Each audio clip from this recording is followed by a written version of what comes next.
Assalamualaikum warahmatullahi wabarakatuh. Perkenalkan, nama saya Lulu Khairiyah, NIM 21862060661, Universitas Nahdlatul Ulama Blitar, Prodi PGSD semester 4. Di sini saya untuk memenuhi tugas ujian tengah semester mata kuliah Sumber Bahan dan Media Pembelajaran, dosen pengampu Ari Roberto MPD. Soal yang pertama ialah bagaimana paham Anda hal-hal apa saja yang perlu dipertimbangkan dalam mengembangkan media pembelajaran. Jadi, dalam mengembangkan media pembelajaran ada beberapa hal yang perlu dipertimbangkan. Yang pertama adalah efektivitas dan efisiensi. Efektivitas yang dimaksud adalah keberhasilan pembelajaran yang dapat diukur berdasarkan bidang ketercapaian tujuan pembelajaran yang dapat dilihat setelah pembelajaran telah selesai dilakukan. Sementara itu, efisiensi adalah ketercapaian tujuan pembelajaran dengan sumber daya seminimal mungkin. Materi yang disampaikan melalui media dapat dipahami dengan mudah oleh siswa. Yang kedua adalah taraf berpikir siswa. Media pembelajaran yang dipilih oleh guru hendaknya berdasarkan taraf berpikir dari masing-masing siswa secara menyeluruh. Media pembelajaran yang bersifat nyata lebih baik digunakan dibandingkan media pembelajaran yang bersifat abstrak. Yang ketiga ada interaktivitas media pembelajaran. Media pembelajaran yang dikembangkan hendaknya dapat menciptakan interaksi, komunikasi, dan partisipasi bagi siswa sebagai subjek belajar. Yang keempat adalah ketersediaan media pembelajaran. Guru hendaknya juga bisa melihat tersedia atau tidaknya media pembelajaran yang akan digunakan, karena tujuan pembelajaran tidak akan tercapai apabila media pembelajaran yang akan digunakan tidak tersedia di sekolah. Yang kelima yaitu kemampuan guru dalam menggunakan media pembelajaran. Media pembelajaran yang dipilih hendaknya disesuaikan dengan kemampuan guru yang bersangkutan, baik dari segi pengayaan maupun pengoperasian medianya. Yang keenam ialah alokasi waktu. Bagi guru, seringkali ketersediaan waktu dapat mereka siasati dengan berbagai cara berdasarkan pengalaman mereka. Yang ketujuh ialah fleksibilitas media pembelajaran. Suatu media pembelajaran dapat dikatakan fleksibel jika media tersebut dapat dipakai di berbagai situasi. Oleh karena itulah perlunya memakai media pembelajaran yang fleksibel di segala situasi kondisi. Yang terakhir, ada keamanan penggunaan media pembelajaran. Perlunya menggunakan media pembelajaran yang aman, sehingga tidak terjadi hal yang tidak diinginkan selama kegiatan belajar mengajar berlangsung. Soal yang kedua ialah berdasarkan sifatnya, media dibagi menjadi 3 bagian. Yang pertama media audio, yang kedua media visual, dan yang ketiga media audio visual. Yang pertama media audio. Media audio adalah media yang biasanya dipakai untuk menyiarkan informasi atau pesan melalui suara. Oleh karena itu, alat indera pendengaran menjadi sangat penting untuk menerima pesan melalui media audio. Media audio ini sering ditemui pada siaran-siaran radio. Namun, seiring perkembangan zaman dan teknologi, media audio juga berkembang menjadi podcast. Yang kedua ialah media visual. Media visual adalah salah satu jenis media yang lebih mengutamakan alat indera penglihatan, sehingga media ini berbentuk gambar, video, dan sebagainya. Pada umumnya, media ini yang sering digunakan oleh banyak orang ialah proyektor, dan informasi yang diberikan kepada penerima informasi ialah berbentuk visual juga. Selain itu, materi yang disampaikan melalui media visual ini akan lebih mudah dipahami karena memiliki contoh gambar yang berupa fakta. Yang ketiga ialah media audiovisual. Media audiovisual adalah media penggabungan antara media audio dan media visual, sehingga informasi yang diberikan itu berupa gambar atau video yang memiliki suara. Tidak sedikit orang yang mengatakan bahwa media audio dan visual ini sangat menarik untuk dilihat dan didengar. Media audio visual ini tidak hanya merangsang satu alat indera saja, tetapi merangsang dua alat indera sekaligus, yaitu alat indera penglihatan dan pendengaran. Kemudian, soal yang ketiga ialah sejauh mana pemahaman saudara tentang sumber belajar, media belajar, dan bahan ajar. Jadi, sumber belajar ICT itu pernah mengartikan bahwa sumber belajar adalah semua sumber yang meliputi data, manusia, dan barang yang mana dapat digunakan oleh pelajar sebagai suatu sumber tersendiri atau dalam kombinasi untuk memperlancar suatu pembelajaran. Jadi, dalam hal ini, sumber belajar meliputi pesan atau manusia seperti guru dan murid, kemudian material, alat, bahan seperti buku, kemudian teknik dan lingkungan sekitar.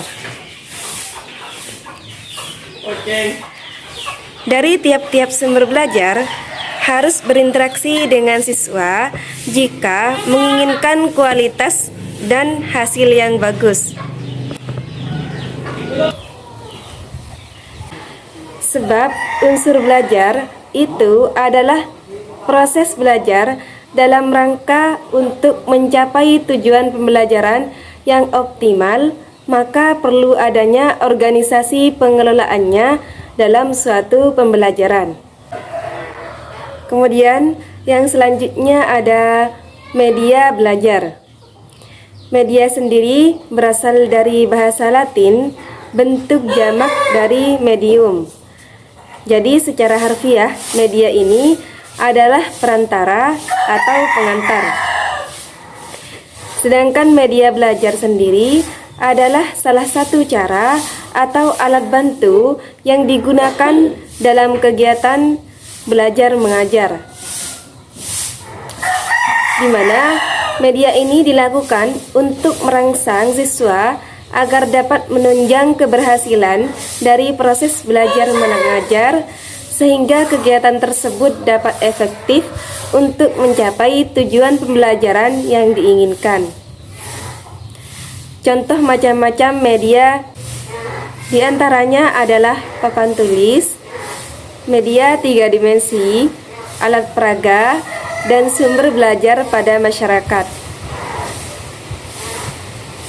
Kemudian, media ini juga akan menjadi stimulus bagi siswa. Kenapa? Media ini akan menjadi stimulus karena dapat memberikan pengalaman visual pada siswa dalam upaya memberikan pemahaman materi yang lebih jelas dan mempermudah siswa dalam memahami materi, kemudian juga mempermudah konsep yang masih abstrak menjadi suatu hal yang lebih mudah dipahami oleh siswa. Kemudian yang terakhir ada bahan ajar. Bahan ajar sendiri adalah perangkat ajar yang berupa materi pembelajaran untuk membahas satu pokok bahasan. Bahan ajar ini dapat berupa cetak, contohnya seperti artikel, komik, dan infografis, maupun juga berupa non-cetak, contohnya seperti audio dan video. Bahan ajar ini dirancang untuk menjadi alat bantu dalam proses pembelajaran terkait topik atau materi yang dibawakan. Kemudian kata lain dari bahan ajar adalah segala bentuk bahan yang digunakan untuk membantu guru atau tenaga pendidik dalam melaksanakan kegiatan belajar mengajar di kelas. Jadi dalam ketiga komponen, baik dari sumber belajar, media belajar, dan bahan ajar tersebut adalah suatu hal yang sangat penting dalam proses pembelajaran, di mana ketiganya akan digunakan untuk mencapai tujuan pembelajaran yang optimal dan sangat penting bagi siswa maupun guru untuk dapat mempermudah guru dalam mengajar di kelas dan untuk mempermudah siswa dalam memahami materi yang disampaikan oleh guru.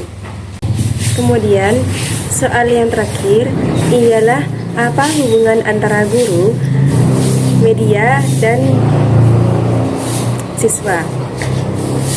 Menurut saya, yang pertama dari guru.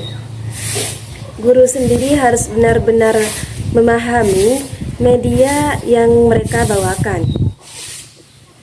Media pembelajaran yang dipilih harus benar-benar disesuaikan dengan kemampuan guru, baik itu dari segi pengayaan maupun pengoperasian medianya. Kemudian dari segi media tersebut bertujuan adanya media pembelajaran diharapkan dapat merangsang siswa untuk belajar. Media juga sebagai sarana atau menjadi stimulus bagi siswa. Media juga dapat menjadi stimulus bagi siswa guna untuk meningkatkan kemauan siswa sehingga proses belajar mengajar dapat berjalan dengan sebaik mungkin. Media sendiri di sini untuk merangsang dari siswa masing-masing. Media ini sebenarnya hanyalah sebagai alat bantu dalam kegiatan proses belajar mengajar. Juga sebagai sarana untuk mempermudah materi yang disampaikan dan mempermudah konsep yang masih abstrak menjadi suatu hal yang lebih mudah dipahami oleh siswa. Jadi media yang dibawakan oleh guru harus benar-benar bisa dipahami oleh siswa dan juga menyesuaikan dari kemampuan guru. Adapun kaitan dengan media dan metode pembelajaran, guru juga harus bisa menjalin hubungan yang baik dengan peserta didiknya. Guru yang bisa menjalin hubungan baik dengan peserta didiknya pasti akan mengerti bagaimana cara menghadapi peserta didik. Dan guru tersebut juga akan mengetahui metode apa dan media apa yang tepat untuk mengajar peserta didik tersebut. Sehingga guru bisa mengimplementasikan metode dan media sesuai dengan kondisi dari peserta didiknya yang memiliki karakter. Karakter seperti apa yang dimiliki oleh peserta didik? Yaitu yang memiliki karakter yang berbeda-beda, yaitu karakter yang sangat unik. Karena peserta didik itu karakternya berbeda-beda. Jadi kita itu sebagai guru harus bisa menyesuaikan media pembelajaran yang akan digunakan dengan karakter dari masing-masing siswa.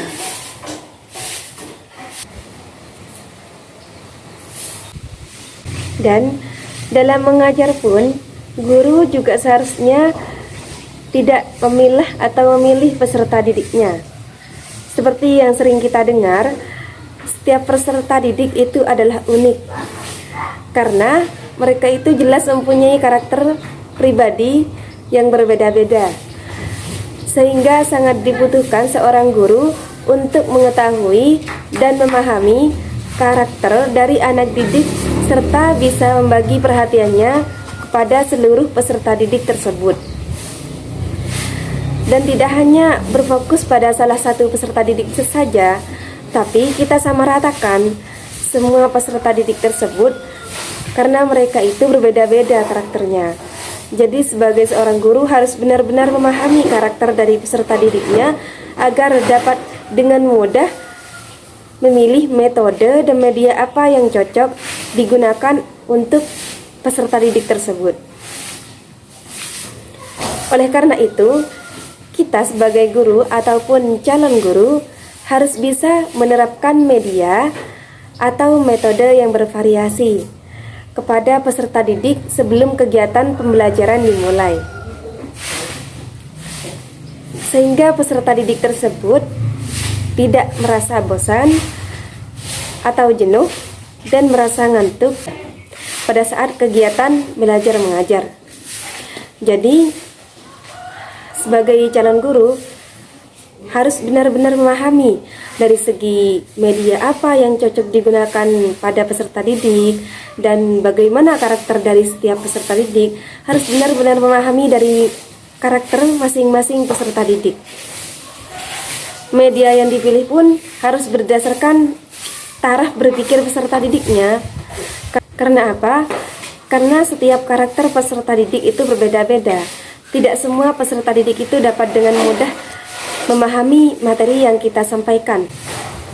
Harus benar-benar menggunakan media dan metode yang cocok untuk karakter peserta didik tersebut. Dan jangan lupa disesuaikan dengan kemampuan guru yang akan mengajar atau yang bersangkutan. Mungkin hanya ini yang dapat saya sampaikan untuk menjawab soal-soal yang telah diberikan oleh dosen pengampu sebagai tugas ujian tengah semester. Kurang lebihnya saya mohon maaf.